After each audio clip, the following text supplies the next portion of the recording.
1. Hi, guys. Hey, guys. Welcome back. How's it going? Welcome back. Nice to see you. Glad you stayed. So glad to have you back. So glad. Surprised, but so glad. Yes. Not even surprised. No, Who I'm not wouldn't want to surprised. turn in? Yeah. Turn in. Tune in. Turn in. Tune in. Tina Turner. You know what when I was putting up the first episode, I realized too, and we're full of mistakes here, so let's just put that out there. But did you hear all the drumming that was going on in the background in the audio? No. Okay. Well, when you listen to it back, try and pick up on it.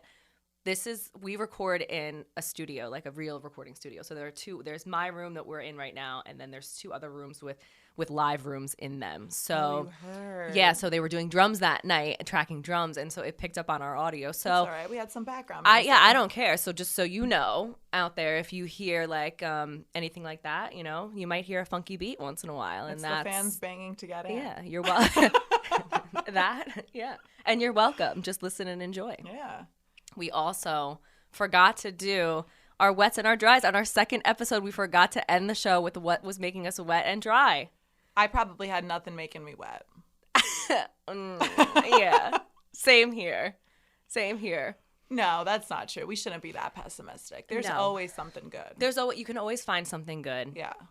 Always in the day. I mean, there are days, a lot lately, that I'm having the worst days ever. And Sarah will text me something just so short and minimalistic, but it will literally make me laugh out loud. Yeah, that's and, my like, job I'm as a your friend. psychopath, out in public. And it somehow always is when I'm like in class or at the gym and it's like quiet. Yeah. Not that the gym's really quiet, but I'm like, people are watching me probably like, what is this psychopath doing? Yeah.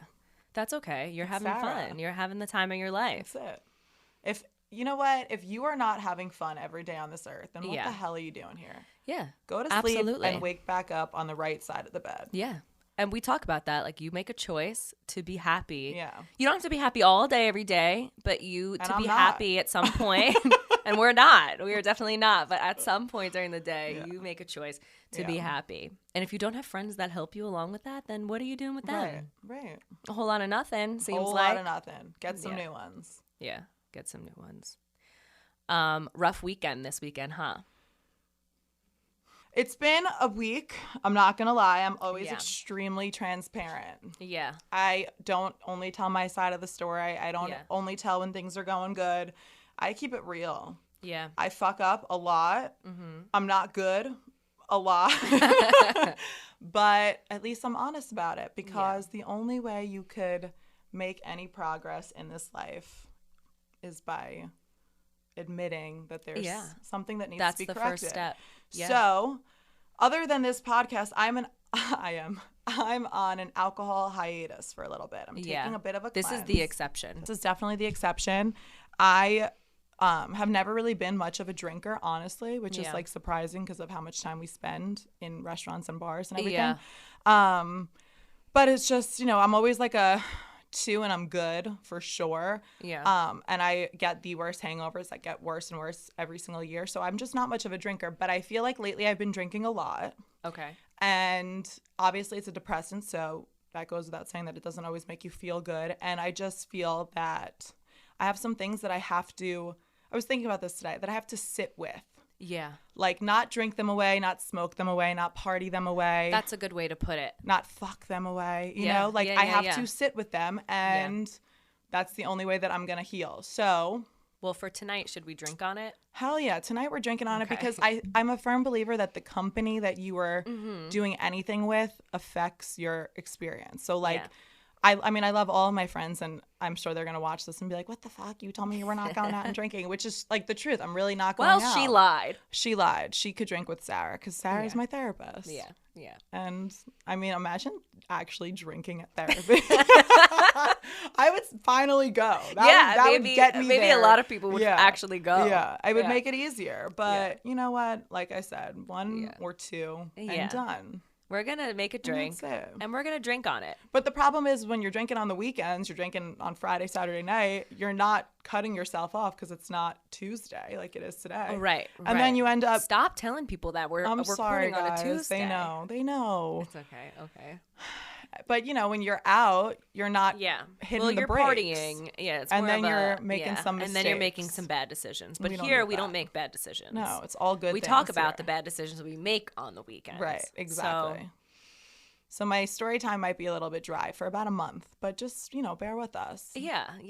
That's okay. I mean, I've got plenty of past stories. Yeah. But Natalie there's plenty of things to talk about. Natalie is maturing right now a little bit. Yeah. She's doing some self-work. Yeah, that's a good thing. That's it. And I think a lot of people need to do the same. Yeah. And are probably doing the same. Yeah. And to hear you say that is probably reassuring that, everybody's got their own shit. 100%. And everyone needs to maybe take some time. And there's nothing wrong with that. And you want to know the best part about it that I thought about it What? on yesterday, Monday morning? The money you save. Yeah. I woke up and I was like, I only made money this weekend. You didn't even spend any of it. What a feeling. What a feeling. Above all else, that was the best feeling. Yeah. That made me wet this week. The amount of money you made? The amount of money I made and the lack of money that I spent. Yeah. Yes, 100%. Yeah. What There about you? What made me wet? Yeah. The amount of money I made. Definitely. Good. Except I have a man-child to feed. And he eats a lot. And he costs me a lot of money. Okay. So we may not go out and drink and spend it there, but I spend it in a lot of other ways. In his defense, and I'm a witness of this, you guys, and Kieran, I better get some sort of birthday gift for saying this and defending you. Last week after recording, Sarah and I went out to dinner, and Sarah was going to bring home Kieran something to eat. And you want to know what she brought him home? What? What did I bring him home? Chicken fingers off the kids' menu. He asked for those. Which is great. I love that. He's not asking you for a porterhouse. Well, he eats like a child.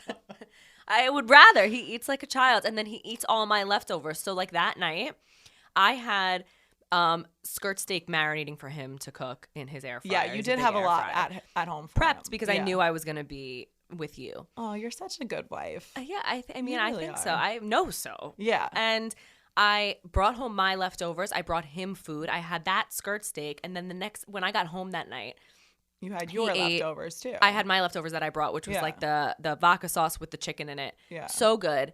And I had brought him his chicken fingers. He starts eating his chicken fingers.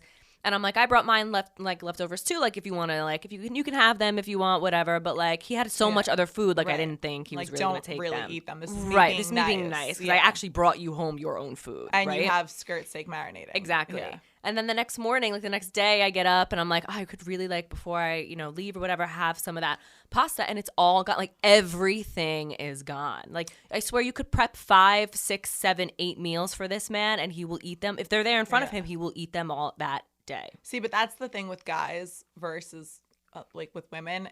I would have picked up on you saying, if you want my leftovers, you could have them. I would be like, she doesn't really want me to have And he knows them. too, and because I've said this. But guys are like, oh, she offered, so I'm going to eat Well, that them. was his response. And I was like, I texted him and I said, next time I say that, I don't mean it. I don't really mean it. I was being he polite. knows, right. I really am not a leftover person. The only things that I will eat leftovers of is Chinese food. Can't go wrong. Right, and pasta. For some reason, those are the only two things that I will Really? eat leftovers of. So I'm not a bit. You eat all of my leftovers. It's a pasta. You know that I eat pasta leftovers. Like, maybe leave dare that you. for me. See, leftovers are funny for me because I love leftovers. He's but gonna listen to this and be like, that "You bitch." told me I could have them." I just feel like if I just had it, normally I don't want it again. Yeah. It's not that I'm like And then it scheming goes that to it's waste. leftover. Like, if you're bringing Yeah. something home that you didn't finish, Right. I'm like, oh, give it to me. Yeah. But if I just had it for dinner, I don't want it for lunch the next day. You know? Yeah. But yeah, I agree. I think we need to. We got too sidetracked thinking about leftovers. I know. And we need our cocktail. I didn't have dinner yet, but yeah, I need a liquid dinner for sure. Yeah. And so Sarah and I will text on what would you say? What day do we start talking about what we're gonna make? It's over the weekend. Over the really. weekend, yeah. And I like really sat and stopped and sat. My brain is not working today, guys. And I was like, what should we make? Like, and I was thinking about and I have like the bartending app on my phone still from years ago, and I'm going through, and they were just like, obviously countless. And I was like, this week is very, what's the word? I feel like I don't even want to say I turned over a new page. I feel like I started a new chapter. I almost feel like I started a new book. Yeah. So I needed a drink that would correspond there, something refreshing. So the first thing that came to my mind, and I said to Sarah, I've never even had one myself. I've never sat down and ordered one. I actually get annoyed when people order them with me because they're fucking annoying to make. Yep. Same. But I said we should make mojitos this week. And I said, I fucking hate mojitos. But we're going to make them anyway. Well, we're going to make them anyway because we need something refreshing. And we're going to spice them up. Yeah, we're not going to make a regular mojito. We're going to make something flavorful. And the weather's been warming up. Yeah. And even though we're not on a beach, which is where we should be, I told Sarah I want to be quadding on a beach or go on some sort of vacation where I don't even have to bring eyeliner. Like something very... A vacation for the soul. Yeah. And sipping on something like this. Yeah. So that is what we're going with this week, you guys. Yeah. So let's get to it. All right. So for a classic mojito, you are going to need rum. You would want, usually you want like a white rum. So like Bacardi, Silver, something like that, which is what we are using today. You could either do like simple syrup or agave. Some recipes switch them off. It really depends. Like I said last week, drinks are personal, so you really make them however you feel. But it's usually rum. It's some kind of simple syrup, lime juice, some seltzer or Sprite if you want to make it a little bit flavorful, and then of course a little bit of muddled mint. So we are going to use water instead of seltzer today because I was going to say we want to, but it's really because I forgot it. But I'm not beating myself up about it because I remember a lot of things, and she remembers everything. Yeah, and everything. this is okay to forget because this is a Natalie move. Yeah, but I'm happy about it because I prefer, like everyone does vodka sodas, I do vodka waters. Yeah, I like a flat drink. drink. You do it how you want. Yeah, and then we are going to switch it up, and we're going to make it a little bit flavorful. So we have, what kind of juice did you bring? I hand squeezed blood oranges. I felt like it would make it fun. Yeah, for sure. Citrusy. And I have some strawberries, so we'll see where it leads us. And I think we should start with the blood orange one because I think it sounds good. Let's do it. All right. I'm all about it. I love that we're doing agave too. It makes me feel a little bit healthier than simple syrup. That's that organic agave. That's it. Non-GMO agave. Non-GMO. Nature's promise. What is nature's promise? Do you slap the mint before you throw it in there? No, but should I? That's like, apparently, like, you're supposed to roll a lemon to really get the juice. Like, you're supposed to, put it in your hand and smack it. Apparently, that makes, I don't know. I don't really know what it does. I smell it. I mean, is it releasing the oils? I guess. I saw a bartender do it once. I asked why he did that, and that was what he told me, that you're supposed to smack the mint for more flavor. Okay. So I put about like 4 mint leaves in there. And we are going to muddle them a little bit, but you don't want to like crush them and make them all like gross. Yeah. Like you really just muddle them like lightly just to release the oils and stuff. So we're going to go ahead and do that in here. You hear that? Oh, that's nice. I'm enjoying that a lot. All right. We're going to do our agave, a nice healthy splash. Developed a lisp all of a sudden. Some lime juice. We should really be telling people ounces and stuff, but you know what? I don't bartend like that. Do you? No. Because we're supposed to. Like, I'm supposed to have a jigger. I'm supposed to follow the recipe to a T. And I'm like, I know the basics of how it's supposed to go, and I'm just going to wing it from here. I think it's because we're Italian. Italians don't measure shit. No, and I don't cook that way either. Like I don't. I mean, I measure things if it's a new recipe, but then once I've made it a couple times, I'm like, a little bit of that, a little bit of that, a little bit of that. You just know a little bit of this because it needs right. a little bit of that. Yeah, you just know. You can smell it. Yes. You can taste it. You can feel it, and that's how I make my drink. The only thing that I feel absolutely necessary to measure is when you are baking. Baking, you gotta measure. Because if you throw even a pinch too much flour. Baking is the one thing you absolutely have to measure. Yeah. Some ice. Cheers, guys. Cheers. Our blood orange mojitos. It really is. It's I like that. It's that's hidden. good. Yeah, that's a good one. It's like. And I don't like mojitos, but I like that. I feel like my taste buds just woke up. Yeah. Hello. Like Good morning. They've been asleep since last week when we recorded. Welcome. But they needed a little bit of stimulation. Yeah. So should we talk about it? Yeah, I think we should talk about it. Yeah, I think so too. So I've had a week. Yeah. And I acknowledge it. And I realized that when I'm like going through stuff, I'm so I'm so predictable. I really am. Okay. And my friends probably could call me out on it. Like I would say like there are 3 things that I do when I'm a little bit manic. Okay. I always wake Break up it early. down. I always wake up early. I don't sleep past 7 ever, but I wake up dumb early and I'm like on a mission. Like, you know, when they're like, oh, like my feelings are hurt, so I'm grinding. Like that's really what I do. Yeah. I feel like it's a blessing and a curse because I definitely think that, I mean, everyone's different. Everyone heals differently when they're dealing with things. But for me personally, like laying around all day, that's not helpful to me. I know like my mom, if she's upset about something, she just kind of wants her alone time. She wants to like vibe in her room, on the couch, in bed, whatever. And like that's when she feels better. For me, it's like, however, whether I'm at the gym at 4 o'clock in the morning, like waiting outside for them to unlock the door, which is what I've been doing. Yeah. Or, you know, I'm in grad school, so the work never stops. I will complete my all month long assignments in one day. Yeah. Like sit there for 12 hours doing it. So I start like really grinding. That's like clue number 1 that I'm going through something. When you see me, like it seems like I'm doing really, really well. That's when I'm doing really, really bad. And that's why I laugh when I see people running. I had this conversation recently that, you know, like when you see the people like really going for it and you're like, oh, like I'm so like good for them. Yeah. I never feel that way. I like empathize with those people or sympathize, whatever the correct term is. Because I'm like the only time that I'm running and really into it like that is when I feel like fucking shit. Yeah. Yeah. So I pray that they're doing it because they're getting that runner's high. But I have never run long enough to experience a runner's high. No, I don't think it's real. I really don't. I'm calling bullshit on that. I'm like panting, choking, like on my own saliva. Yeah. My nose is running. Like I'm just not doing well. But when I see people running, I'm like, oh, they're going through it. Because the only time I run is when I'm going through it. Yeah. So I'll do that. I will do, like, you know, the girls always, like, dye their hair or cut their hair when they're going through it. That's not me because I don't, like, change in that drastic of, like, an aspect, I guess. Yeah. So I won't touch my hair, but I always go and get a tattoo. Okay. Always. You did that today? I did that today. So there you go. Just backing up my argument with some evidence. Yeah. I always will get a tattoo. I'd say I have, how many do I have now? I want to say how many do you have? 6. Okay. 6 or 7. Okay. They're all small, nothing crazy. Yeah, same. But every single time it's been because I've been going through something. That's why I've gotten it. Okay. And then the last thing that I do is I start, and this is like my least favorite thing, and I try so hard to control it, but I will start posting on social media, whatever my platform is at that time. Yeah.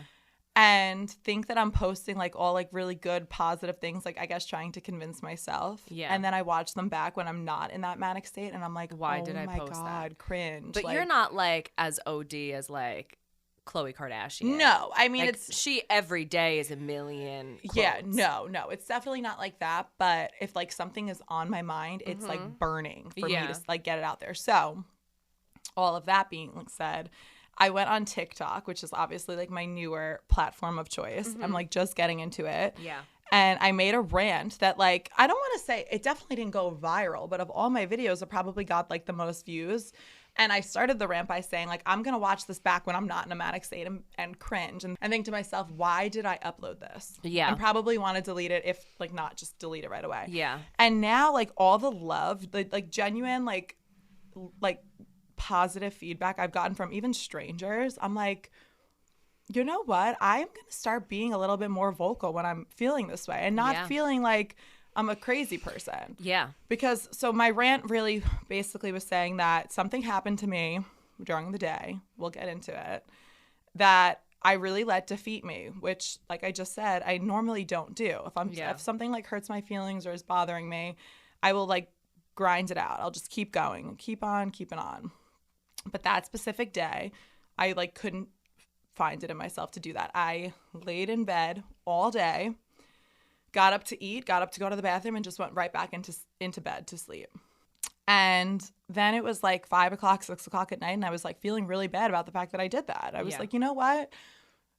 I had like an epiphany for a hot second, which probably went away as soon as I got to the gym. But I was like, I'm not like this, because the person that's causing these feelings for me is out having a perfectly fine day. Yeah. And honestly, arguably as he should be doing, because life Yeah. is short and everyone deserves to feel that way. No one should let anybody or anything stop them from doing what makes them feel good or stop them from Yeah. taking care of themselves. And that was kind of when I was like, I'm not going to lay here in bed all day. Listen, I did. I sat with my feelings for a while. I recognized that it was upsetting me. But you know what? Like, let's do something about it. Let's try to like change the narrative a little bit. So I got up. I never wear makeup to the gym. You know me, I'm dripping sweat at the gym. But I put on a little bit of eyeliner. I put on some lip gloss. Put my hair in a nice like bun. I put on some gold hoops. Yeah. Things that I normally wouldn't do for the gym. Yeah. But I felt a little bit better. Yeah, look good, you feel good. And I went. And I made a rant basically saying exactly that. Like, listen, I was upset. I was crying all day. I'm just going to keep it real. Yeah. And that's okay, because we're all there. We're all human. It's not okay if you're never there, you know? Yeah. Yeah. But you need to do whatever it is for you that makes you feel good. Yeah. And if it's like faking it till you make it, putting on a little bit of makeup, even if you're not feeling so hot, and forcing yourself out, I got there and I did feel better. I blasted music the entire way to the gym, feeling good. Nina Simone on repeat. Yeah. Naturally. And I did what I had to do. And my point of the rant was, you're human and everything you feel is valid, but don't let somebody or something, slight inconvenience in that moment, take away your self-care routine, whatever that may be. Like, you deserve to take care of yourself. Yeah. So that rant that I thought, oh my God, I shouldn't even be saying this right now, got so much love. Yeah. And it made me feel really good about the way I was feeling, the way that I shared it with people, because we all feel the same things. We all go through the same things. And yeah.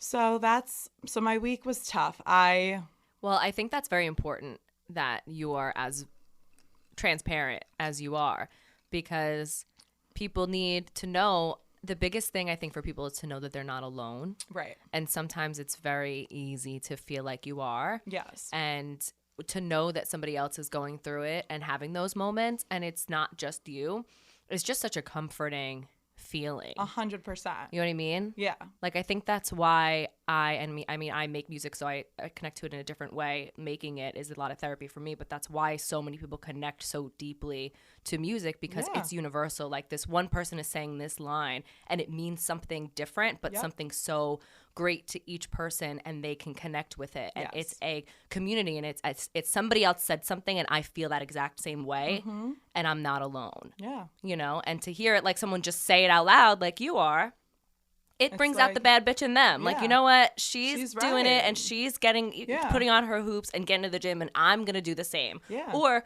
she sat and cried all day, so I'm going to sit and cry all day, and then I'm going to put my hoops on and get my ass to the gym, or do something that makes me happy. I had one girl that commented, because I want to say I uploaded it on Friday, and she commented on Friday, and then she commented back on Sunday, and was like, I just want you to know I watched this all weekend, and it got me through all weekend. Yeah. And I literally, like, don't you love that? I got like choked up for a second. Yeah. No, I really did. And it brought me back, because like you said, it's nice to feel like everything is universal. And you know, I love Sam Smith.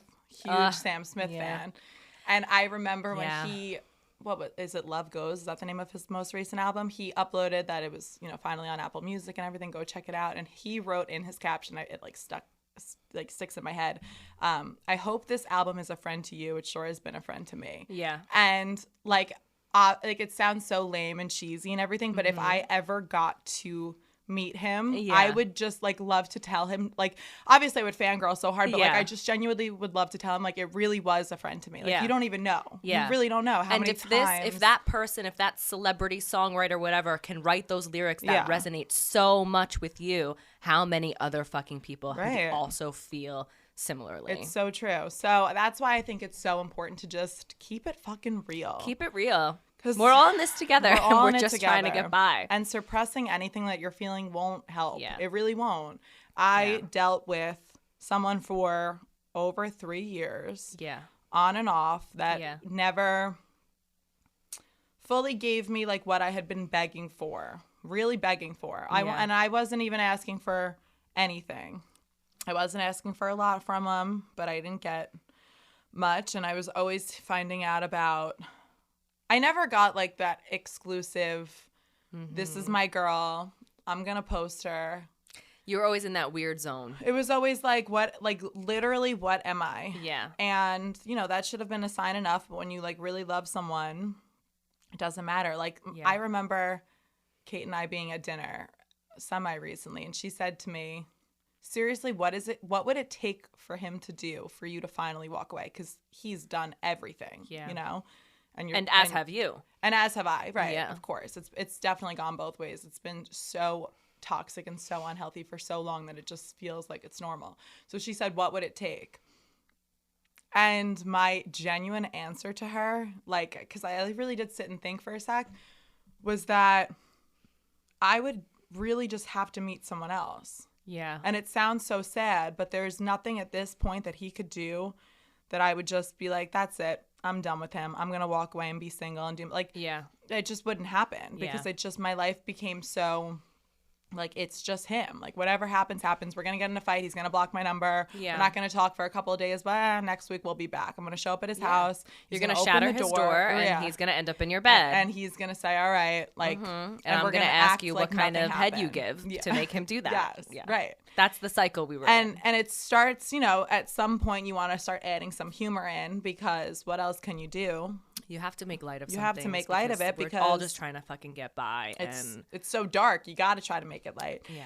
But there became a certain point where I just started feeling like, it sounds so sad and I don't even want to get like really deep and really emotional, but like there were certain aspects of myself that I didn't even know or like recognize anymore. It just felt like this isn't me, you know, like especially like I'm such a rational, level-headed, understanding, don't get like mad. I'm not like a fiery like type person. I'm really not. I'm very like laid back, very chill, very like I always try to, my friends will say that I play devil's advocate and that's never what I try to do, but I just try to look at a situation from all sides so that no one is ever in like an overreacting it's a good way to be. A lot of people don't have that ability. But with him, it was like I would say things and I would do things that were just so terrible. And like I would genuinely like beat myself up for days after because like that's not me. Yeah. And it gets to a point where it's like, you know, and I guess I really can't speak for everybody because, you know, if two people really want to make things work and move forward, then that's great. But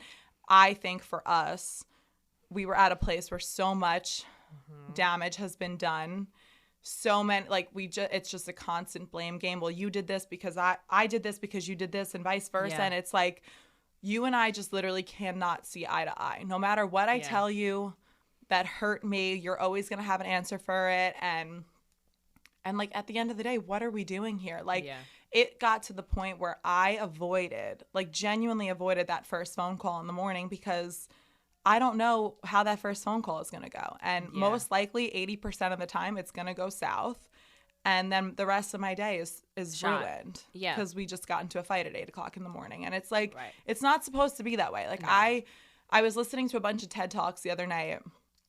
And like the whole point of finding your significant other, your other half, is that they are supposed to complete you. Wherever parts of you that are lacking, they are supposed to make up for. And in a sense, they're building you up. You know, like not that you should ever be so codependent on somebody, but if someone is not doing you more good than harm, if they're not doing you any good at all, which is where we were at the end, you really, really need to get rid of them. And it is really, really hard, especially if like, you know, you've tried every single thing to make it work for so long, which is the way that I felt. It's like, how am I going to, like, I said to him on our last conversation, like, what am I even supposed to do? Like, I don't even know, like at this point, it sounds so sad, but like, I don't even know like what my day-to-day life is without you in it, you know?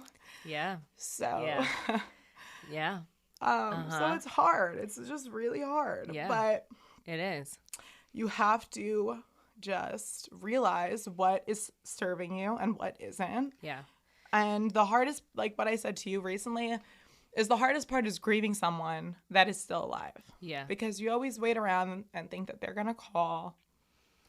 Yeah. And most likely they're not.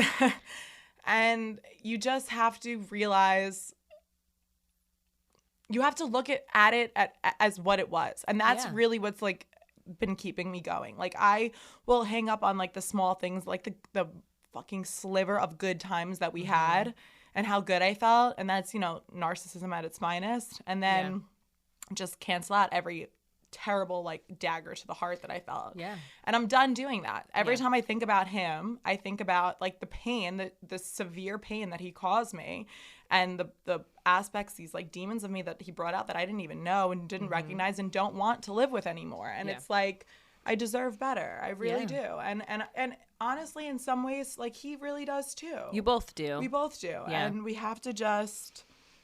It's that hope. And that's, I think, always the hardest part is that hope, because that's what you hold on to. Yeah. Because at one point in time, no matter how small or big it might have been, it was good. If things could be that way at that time for that moment, then we can get that back and we can have that again. And you hold on to hope that you will have that back, because that is so big. It's so good. When it's good, it was so good, right? Right. But you get to a point where you can't even recognize that anymore. Yeah. But the hope and holding on to that is what destroys people, because we're a hopeful people. You know, you want good things. You want good things for yourself. You want good things for your life. You want good things for your friends. You want good things, and you want those good things back. You give those back to me. I want those back. Exactly. And I think it's also a huge like. It's hard to let that go. Once you're like comfortable with somebody and you know someone and they know every aspect of you, it's hard to think about starting over with someone new. Not that even should be like top priority, because you know me, it's really so not top priority for me. No. But the thought of like, I got to meet someone new and I got to introduce them to all my friends. And not even that, and trying to find somebody new, but it's like what you said, I can't imagine my day-to-day life without you being a part of it. So what do I do now? Where do I go? Where do I go? What do I do? It's a new normal. It's an adjustment to a new life without him in it. And that's sometimes hard to accept. And it's only natural to feel like a void. Yeah. You know, 100%. You feel like something's missing. And so you try and fill it with going to the gym and doing your work and doing whatever, because you're trying to fill that space, that empty space. Desire for distraction. Yes. But I had a conversation with George, one of my closest guy friends, the other day, and it's always nice. Sometimes guy friends, they give the best advice. They do. He really is. He's so good. I could call him at any time of the day. He'll answer. He will tell me that he's straight up muting a work call to answer my call, because he knows, especially right now. I told him right now, I'm going to be honest with you, I'm really going through it. Like, I'm not going out for a little bit. Like, just please respect that. And he's just been so good. He checks in every single day and whatever. He knows how I'm feeling. But we were talking, and he, you know, has wanted me to be done with him for so long, because he just feels like I deserve so much better. And we were talking about how, of course, unfortunate it feels to lose that part of what I'm just so used to, that part of my life. Yeah. But I have definitely had some opportunities with other people that I've definitely fumbled. Yeah. Because even a sliver of some connection still with him has like kept me emotionally unavailable to other people. And for instance, there is a guy that a friend of mine kind of set it up with well over a year ago. And when that was first set up, I was not with him, my ex at the time. On and off all the time. At that point, we were off, and I was like definitely feeling this guy. Like, he's so attractive. He's so cool. Like, I really, when we like joke about icks, like he never once icked me. Like, he doesn't do anything wrong. Like, I actually like really adore every single part of him, and every single time I'm around him, I'm more reminded of that. Like, he's just so much fun. Like, and I really do mean it. When I am with him, I don't think for 1 second about that, because that never gave me what he does. I actually have fun with him. Like, he wants to go out. He wants to, like, when we're out, he's dancing, and he's just like so dynamic. And I never had that, because if I did go out with him, it was a fight. We would sit down at a restaurant and somehow have an argument about something, and then the rest of the dinner was awkward. Yeah. So, but it was hard for me to ever really dive into it with this new guy, because this one was always still around, you know? Yeah. And I'm sure the new guy was probably like, what's with this girl? Yeah. Like, why have what is with this chick? I've taken her out. I check all the boxes. I know. I've done everything right. Like, I don't pressure her. I like totally like work around her schedule. I ask her. I'll take her out with her friends. He's taken me out with 2 of my friends. There's no love bombing. There's no nothing. Like, he is so great. He doesn't blow me up. If I don't answer him, he'll leave me the fuck alone. Like, he really does nothing wrong. And he's probably thinking like, what the fuck? Like, what is it? And he's never asked, which I also appreciate, because maybe in his head he figures like maybe there is something else. Yeah. So now that this chapter of my life has officially closed, it is done. I have been finally like opening myself up more to this new, you know, opportunity. And honestly, like it's like I don't want, like I'm never one from like to jump from one thing to the next. I'm really not like you know me. But I will rock alone now. for a long time. I really will. But I'm open now, and I'm not gonna lie, like it like is kind of like I haven't felt like butterflies in so long. I haven't like been excited for someone's name to pop up on my phone. I honestly didn't feel like that was even like that wasn't possible to me. Like had you told me a month or two ago that like I would be feeling this way right now, I would say there's no shot. way. Like I would be so fixated driving past his house, checking like who he's followed now, like just all that like toxic shit, and just feeling anxiety all the time from the second I open my eyes to the second I close them. There were no butterflies. There was no giddy feeling. And like, and I'm starting to feel it again. And, you know, I went to work this weekend, and no, I didn't drink. But he came in with some friends, some of my friends, some of his friends, which I think is so cool. My friends like love him, which is something I'm so not used to, obviously. It's a plus. And he came in with my friends, and obviously they were all drinking, and he was like, "Oh, you know, you want to do a shot with us?" And I said, I'm just taking some time off from drinking. Obviously, I'm not going to tell him why. Right. And he was so, and mind you, they had been drinking and drinking. Normally a drunk person would say to you, "Oh, come on, do a shot." Yeah. He was so like, yeah, that's cool. I totally respect that. I get that. Like, so cool He's about respectful. it that I was like, oh my God. And of course, he looked like $1,000,000 too. So I'm like, you're gorgeous. And I know, he's a good looking guy too. Like, what's the fuck's wrong with you? What the fuck's wrong with me? Because it's those, when you're in those such toxic situations with those very toxic people, and I speak from experience. They're all consuming. Yeah. Is really what it's true. And I used to feel the same way. The difference is, you know, now we're actually together. But it took a very, very long time and a lot of things to happen before we got to that point. And I don't think we were ever at the point that you guys came to. A lot of lines were crossed then that we didn't. But I mean, we crossed other lines, so I can't really say that in our own way. He was all consuming. It was no matter who, no matter what, my mind always went back. And it's not toxic now. I don't want anybody to think that I'm in a toxic relationship now, but back in the day, it very much so was. You know, we've been doing this on and off for, now it'll be 9 years, 7-ish before we really like got our shit together and made it official. But it was like I said, all consuming. Yeah. And you can't see it when you're in it. It takes you being out of it to look back and realize it. Yeah. But if you can't shake that, you know, you're not open to anything else. Right. You know, your mind always goes back there. And it needs to sometimes be just nail in the coffin, done. You need to step out of it to realize, why did I hold on to that? This guy made me feel like shit. And I'm not talking about me, but like for you, like every single day, like shit. Wake up in the morning till the second you went to sleep, like shit. Why did I hang on to that? Yeah. And now I'm free of him, and look how much fun I'm having. Yeah. And it's like, but you would never know unless you came out of that. It's so true. You can't see a situation sometimes when you're in it. It takes you coming out of it for a minute to look back and go, okay, that wasn't good. And it almost makes me, and I know that it should be like the best feeling ever, but it makes me sad that I allowed it to go on for as long as I did. And and like I said, I won't sit here and play victim at all. You know, it makes me sad that I even nagged him for as long as I did, because I'm sure that he can go and tell his friends and family that the past 2 years of his life have been nothing but fucking stress and fighting and, you know, like, and it's like, I wish that I didn't waste either of our times, because I think back and I think that every time that we did, you know, work things out, it was because I was trying to work them out. Yeah. And that's, you know, what you and I have talked about when we say that, like, you guys have came such a long way, but the reason why you've came such a long way is because you both wanted to make things work. You both wanted to, 100% of both of you.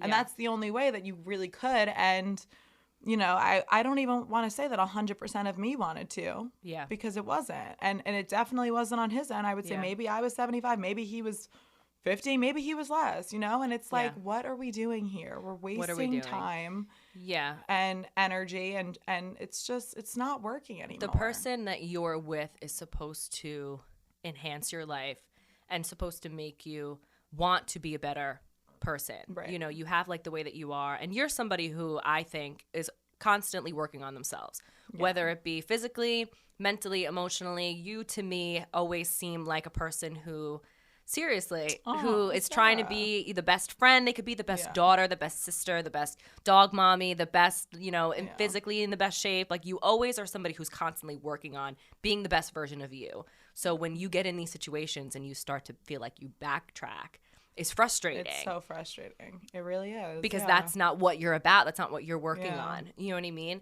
And you're supposed to be with someone who makes you want to be the best version of yourself, and who doesn't put you down to be, doesn't tell you need to be, doesn't say you need to do this better or that better. You, because you're with them, they're supposed to bring that out in you. Right. I want to be a better person for me and for you. I want to do this for you. I want to do this for us. I want to do this for me. You should want to do that. They should be enhancing you. Yeah. Yeah, they should enhance you. And you should have, like, I just think that every person, it just goes all across the board. Every person is at their best when they just are happy. Yeah. Like, it's just, like, it's so self-explanatory. Like, you are going to treat people better if you feel good. Yeah. You know what I mean? And you're going to be excited to get things done. It's not, everything isn't going to feel like a chore. You're going to be more productive. Well, I say that too, like, when, you know, now we live together, so it's a little bit different. But before we did, you know, and I wouldn't see him. Not that I wouldn't see him for a few days. I would see him, but, you know, it would maybe be more at the end of the night and wouldn't be so, like, for the day, blah, blah, blah. Yeah. But there are certain things he needs to do, like going to jiu-jitsu, doing his kickboxing, getting to the gym, going to, you know, just get his allergy shots, going to cryo, doing his like things that he needs to do for himself to make him okay mentally. And if he's not okay mentally for himself, he's not going to be okay mentally for me, and not okay mentally for the both of us. He needs his mind to be right. And if he's not, he's no good. He's no good for me. He's no good for anybody. You know, it's really interesting that you bring that up. Like, this just totally sparked something in my head that I really, like, this is why I love talking to you, because I will notice things that I wouldn't have thought on before. And you saying that Kieran, like, takes care of himself. Yeah. And he does. He really does. Like, I feel like for a guy, like, even when you and I have the just, like, regular conversations, or if I see him at the gym, like, he just is, like, and that's great. I, like, love that for him. And the new guy, like, I'm just thinking, like, now I'm comparing a little bit, and they're all roughly the same age. They're all around 30 years old. Yeah. Right? Kieran's how old? 30? 32. 32. Okay, they're both about 30. The new one really does take care of himself. Like, you know, he works a lot, he does, but he goes to the gym all the time. He, like, will take time, like, he'll, like, joke that he's, like, staying in for the weekend, and like, you know, whatever. Like, he has, like, a really nice friend group. I love his friends. They're so awesome. There's just, like, such nice, like, genuine people. I feel like his best friend that I, like, the second I met him, I felt like I've known him forever. And I just feel like he does all those things that like self-care. He practices it. I mean, even just looking at him, like, you could tell he's going for the weekly haircuts, eyebrows, everything. Like, he looks good. He feels good.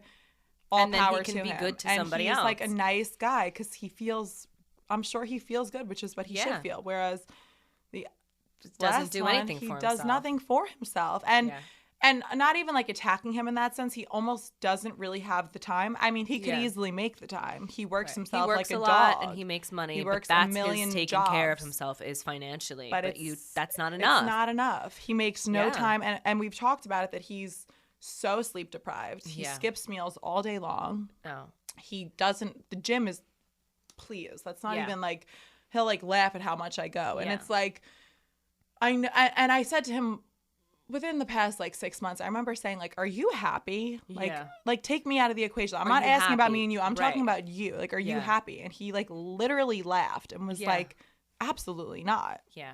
And was there you go. There you go. And it really just took you saying that about Kieran to make me realize that like there were so many times that I did really put the blame on myself, and it's like maybe it has Nothing I'm sure to it's do with you. some parts yes, but like to its core it has so much more to do with him than it does to do with me.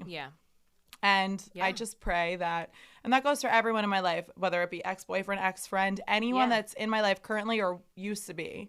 I just really hope that everyone really does like take care of themselves, whatever that is. And it doesn't even have to be, it doesn't even have to be going to the gym or doing jiu-jitsu. No. Some people hate that. Alex says all the time, I'm a better person when I'm tan. And sometimes Alex just needs to go fucking tanning. And she feels so much different. And it's so true. You have to do those things that put you together, that make you whole, and they put you together and they make you feel good. Because if you don't, I mean, it's like the simplest, most basic way that I can like compare this is when you're on an airplane and it's going down and the oxygen masks drop. What do they tell you to do? Put the one on yourself first and then assist the person next to you. Because if you're not good, you can't help someone else. You can't help anybody else. It's so true. It really is so true. And that's just such an important way to think, because you could spend forever asking yourself, what did I do wrong? Why didn't it work out? You could like, you know, study that shit until you die. And it really could have absolutely nothing to do with you at all.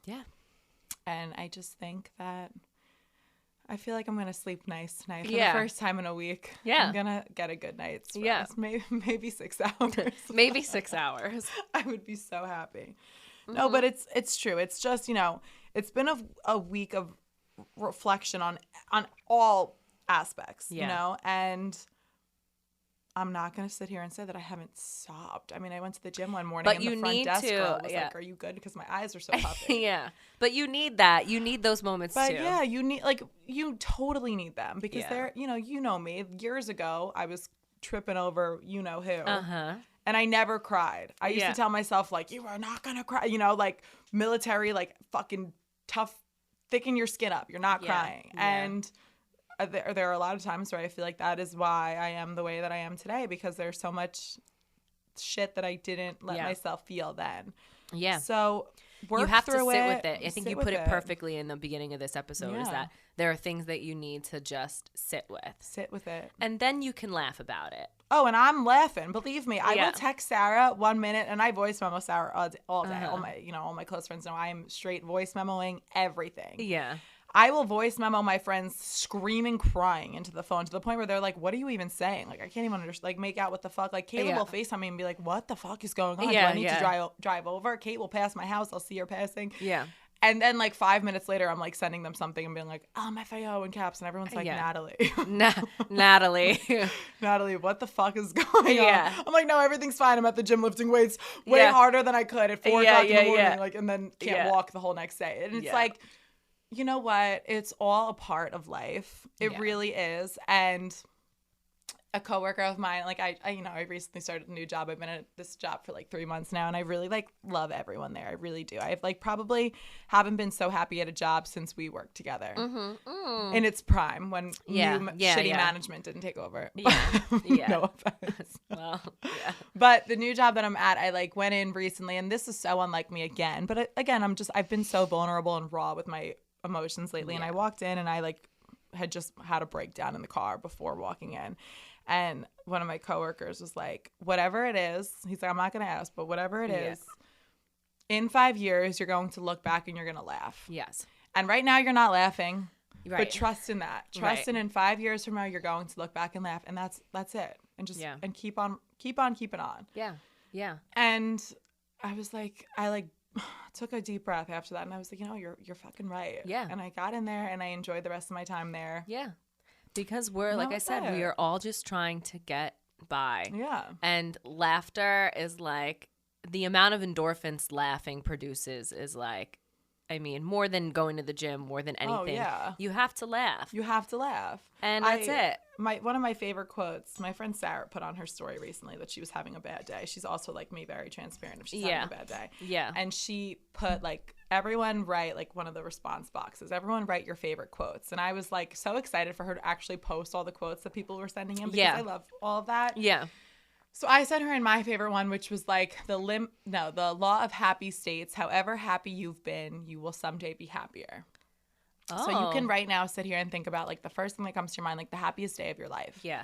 And trust that one day you'll that be will happier be topped. than that. Yeah. Yeah. So that's definitely for me Yeah. like my favorite quote ever. Like that is something that I live by. But someone wrote that something about, I'm gonna like fuck it up, but something about how precious laughter is, that your body is so happy and so giddy that it literally cannot control itself. It has to let it out. And every part of you. Yeah. It goes from your fucking toes Right. up to your fucking hair follicles. And I was like, I love that. Like that is so important that it's like, I never thought of it that way. you know, it's like it is such an because you can't overwhelming control feeling. it. It's You an have overwhelming to feeling. let It just out. comes out of Yeah. you. Yeah. And even like an orgasm. Right, like an orgasm. And think of it that in a sense, it's almost like that's seriously stronger than crying. Because how many times have you felt like you wanted to cry, but you can't get it out. You're really like held it in. Like whether you're right, either you can't get it out because whatever is going on, you're too like much. cry, and then you're trying to think of like the saddest moments in your life Right. to make yourself cry. Or on the contrary, where you really want to cry, but you're in a setting where you can't, and you're strong enough to hold it in. But laughter, if something really is going to make you belly laugh, you can't control it. No, you and can't. it is so like I think it like that right there is just so moving. Like the good times will seriously always outweigh the bad. Yeah, and that is it in its most pure form. Our body cannot contain laughter, where we could really hold back a tear if we really, really, really want to. Yeah. Yeah. I mean, I guess not always, but there are times where you can. There's never a time when I could hold back laughing. Like, you know, when they say like in your class and you know you can't laugh, but you're sitting there like. And I think that's also why like we like vibe and gel well so much, because like I laugh so much when we're I'm texting with you, constantly. Like, more, and I laugh with my other friends too, but like it's not like this. Like I belly laugh when I talk to you. I can think back about like just certain conversations that we've had when I'm like alone or in a bad mood. Like there are certain things that I could always think back on and laugh at any point, any mood, anywhere. Yeah. And so many of them are like things that you and I have said. Yeah. Seriously. Yeah. So it's like you know the number one. Do you know the number one thing that I'm gonna say? My favorite. When was the hardest we have laughed? There is one. There's one. It's gotta be about Croy Bierman. Yep. and honestly, I'm sure he does not follow this account, but he does know that was us. Did I ever tell you that? I don't. Maybe. Okay. I'm okay that he knows. I don't give a fuck that he knows. So yeah. So Croy Bierman. Yeah, he's married to Kim Zol. He was a football player. He's married to Kim Zolciak. She was a Real Housewife of Atlanta. And he is okay. We just also want to like add in that we're not making fun of what either of them look like. They're both very good looking people. They're both extremely handsome. Yes, but it was just that we were have drunk. A friend. Yeah, you have a friend who looks like so much like Croy Bierman, and we started to text him pictures from Sarah's number, so he didn't know from my number, was. So he didn't know who it was. Just a picture of him, and we would write down to the outfit. Like we had a picture of him in a tuxedo, and then Croy Bierman in a tuxedo. Same pose, same everything, and it would be identical. And we would just send them. Like no writing, no nothing. Just the picture of him and the picture of Croy. He even found it funny. He was like, hysterical. Who is this? I laughed so hard to like where my like I couldn't open my eyes kind of a laugh. Like that like I like when you get all like you can't open your eyes and you're laughing so hard and you're just I'm crying but I'm like trying to see because that kind of hard laughter. We spent we went for lunch prior, but then we went to Swings after for just a couple of beers. Yeah. And the entire time that we sat there drinking, we weren't even talking. We were laughing, just finding pictures, sending them, and laughing. But this went on for a while. We did it for like a few months. Then we started doing it every time we would see each other. Yes. Yeah. And he was just like, at first he was like, who is this? Who is this? Yeah. And then he stopped even asking. He was just like, LMFAO. Like, because it was hysterical. He just knew, like, I don't really even give a fuck who it is at this point. Like, this shit is funny. So then I forget when it was. Yeah. How did you tell him? It was honest to God, like a year later. I was with him and we were talking about it. He was like, you're always like messing, like you do too much. Like he was like getting annoyed at me in the moment. Yeah. Which is totally true. I'm never not joking around. Like I definitely pushed it to the limit. Yeah. You gotta like know that hanging out with me. And I think that I finally was like, oh, can I say? I could say the same. I was like, Kaz, like, do you remember when you were getting those texts, like the pictures of you and Croy Bierman? And he was like, No. He was like, that was you? I was like, yes. And we were dying. He was like, yo, that shit was funny. Like, he admitted it, like, you know, and it's just stupid shit, but we are funny. Like, whether people agree or not. Whether you agree or not, I have never laughed so hard than in that moment. Cackled. Straight cackled that whole fucking day. And anytime you would send me a picture of him, like, can you find one Akroy Bierman that looks like him? Like, I remember being on his Facebook, like, deep into his Facebook. Yeah. I didn't even have him as a friend. I was like straight creeping. And I was like on a mission. I wasn't even laughing doing it. I was like, this is my job. Like, I need to find a picture that can match up with this picture of Coy. Yeah. And I did every time. Sarah, send this now. Sarah, happily. Okay. Happily. Oh my God. Yeah. Belly laughed. I think that moral of today's podcast is shit happens. Shit happens. Roll with the punches. Yeah. Cry if you need to. Let it the fuck out. Like, sob if you need to. Sob if you fucking need to. But call up your friends. Yeah. And honestly, like, lately I've been telling Sarah, I feel like I have 4, if that, on a good day. Yeah. And I still feel like I'm wealthy then in the friend department. But call up those friends, that 1, 2, 3, those few friends of yours that really, really make you laugh and really, really make you forget about every other bullshit thing that's going on in your life. And just try to remember, like, it's all good. It's going to be all good. Maybe not this second, maybe not today, maybe not tomorrow, maybe not next week, maybe not even next month. Yeah. But it's going to be all good. We are so lucky just to be here every single day. Yeah. When you and think to be able to do things for yourself. Yeah. You know? Like, you have to take care of yourself. It's so true. And the first step is do something that fucking makes you happy. Makes you feel good. And if you want to stop for a Popeye's chicken sandwich instead of going to the gym, then my God, do that. That's what I'll do. Any fucking day of the week. Happy or sad. Seriously. Yeah. Go get the tattoo. Make the TikTok rant. Make the TikTok rant. Wake up at 4 o'clock in the morning and go to the gym with your eyes so puffy you could barely open them. Yep.